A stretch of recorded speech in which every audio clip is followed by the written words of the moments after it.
தேஜஸ்வினி அவர்கள் ரொம்பவே சோகமா தன்னுடைய ரசிகர்களுக்கு சில விஷயங்களை சொல்லியிருக்காங்க.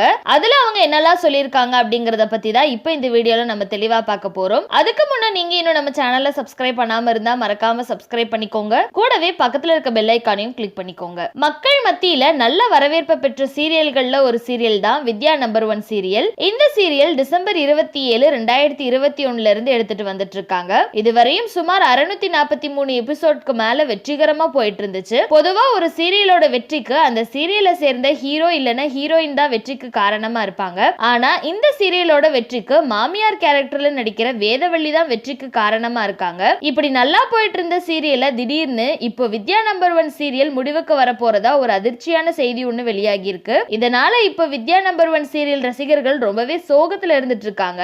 இந்த நிலையில இப்போ இந்த சீரியல்ல வித்யா கேரக்டர்ல ஹீரோயினா நடிச்சிட்டு வந்துட்டு இருக்க நடிகை தேஜஸ்வினி அவர்கள் வித்யா நம்பர் 1 சீரியல் முடிவுக்கு வந்து இருக்கிறத என்னால தாங்கிக்கவே முடியல. இந்த சீரியல் எனக்கு ரொம்பவே பிடிச்சமான ஒரு சீரியல். அதுலயும் குறிப்பா வித்யா அப்படிங்கிற கேரக்டரை என்னால வாழ்க்கை முழுக்க மறக்கவே முடியாது. அது மட்டும் இல்லாம வித்யா சஞ்சய்க்கு ரசிகர்கள் கொடுத்த சப்போர்ட்டை நான் மறக்கவே மாட்டேன். நான் எத்தனையோ சீரியல் நடிச்சிருந்தாலும் எனக்கு இந்த வித்யா நம்பர் 1 சீரியல் மூலமா கிடைச்ச ரசிகர்கள் எக்கச்சக்கம். அந்த அளவுக்கு இந்த வித்யா கேரக்டர் மக்கள் மத்தியில மிகப்பெரிய அன்பை உருவாக்கி கொடுத்திருக்குன்னு தான் சொல்லியே ஆகணும். இந்த சீரியலோட முடிவு கண்டிப்பா உங்க எல்லாருக்கும் ஒரு நிறைவான ஃபீலை கொடுக்கும் அப்படின்னு நான் நம்புறேன். கூடிய சீக்கிரமே ஒரு புது ப்ராஜெக்ட்ல உங்களை சந்திக்கிறேன். அது வரைக்கும் உங்களோட சப்போர்ட்டை தொடர்ந்து கொடுங்க அப்படின்னு சொல்லி முடிச்சிருக்காங்க. சோ தேஜஸ்வினி சொல்லியிருக்க இந்த விஷயத்தை பத்தியும் வித்யா நம்பர் 1 சீரியலை நீங்க எவ்வளவு மிஸ் பண்ண போறீங்க அப்படின்னு உங்களோட கருத்துக்களை கீழே உள்ள கமெண்ட் செக்ஷன்ல மறக்காம ஷேர் பண்ணிக்கோங்க. மேலும் இந்த வீடியோ பிடிச்சிருந்தா லைக் பண்ணுங்க, ஷேர் பண்ணுங்க. இது போன்ற பல இன்ட்ரெஸ்டிங்கான செய்திகளை தெரிஞ்சுக்க நம்மளோட சேனலை மறக்காம சப்ஸ்கிரைப் பண்ணிக்கோங்க.